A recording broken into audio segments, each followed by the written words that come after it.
ভারতের প্রধানমন্ত্রী নরেন্দ্র মোদী ও তার মায়ের মোমের মূর্তি বানালেন আসানসোলের এক বিশিষ্ট ভাস্কর্য শিল্পী সুশান্ত রায়। সূত্রের খবর, জয়পুর ওয়াক্স মিউজিয়ামের জন্য নরেন্দ্র মোদী ও তার মায়ের এই মোমের মূর্তি তৈরি করেছেন সুশান্ত রায়। ভাস্কর্য শিল্পী সুশান্ত রায় শনিবার নিজের বাসভবনে বসে কথা বলতে বলতে জানালেন, প্রধানমন্ত্রী নরেন্দ্র মোদীর ভাস্কর্য অনেকদিন আগেই তিনি তৈরি করেছিলেন, পাশাপাশি প্রধানমন্ত্রীর মায়েরও মূর্তি তৈরি করেছিলেন। তবে রাজস্থানের জয়পুর ওয়াক্স মিউজিয়ামে গিয়ে এই দুটি ভাস্কর্যের কিছু পরিবর্তন করে নতুন ভাবে তৈরি করে দিয়ে এসেছেন তিনি। অতি শীঘ্রই ভাস্কর্য দুটি জয়পুর ওয়াক্স মিউজিয়ামের পক্ষ থেকে মোদীজির হাতে তুলে দেওয়া হতে পারে বলে জানিয়েছেন তিনি। আসানসোল মহিশিলার বাসিন্দা সুশান্ত রায় এর আগেও সমাজের বিশিষ্ট ব্যক্তিদের ভাস্কর্য তৈরি করে তাক লাগিয়েছেন সবাইকে। সেই তালিকায় একদিকে যেমন রয়েছে সৌরভ গাঙ্গুলি, সচিন তেন্ডুলকার, মারাদোনা, তেমনই রয়েছে প্রাক্তন মুখ্যমন্ত্রী বুদ্ধদেব ভট্টাচার্য, মুখ্যমন্ত্রী মমতা বন্দ্যোপাধ্যায় সহ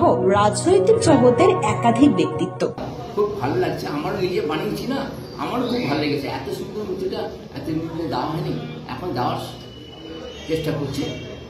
ওখান থেকে যতক্ষণ না দেবে ততক্ষণ আমরা বানাতে সময় লেগেছিল, প্রায় 6 মাস লেগেছিল বানানোর জন্য। অর্ডার দিয়েছিল 2-3 বছর আগে। আর মোম দিয়ে যেরকম হয় সেরকম মোমের মধ্যে এটা মোম দিয়ে তৈরি করা হয়েছে, টোটাল মোম দিয়ে তৈরি।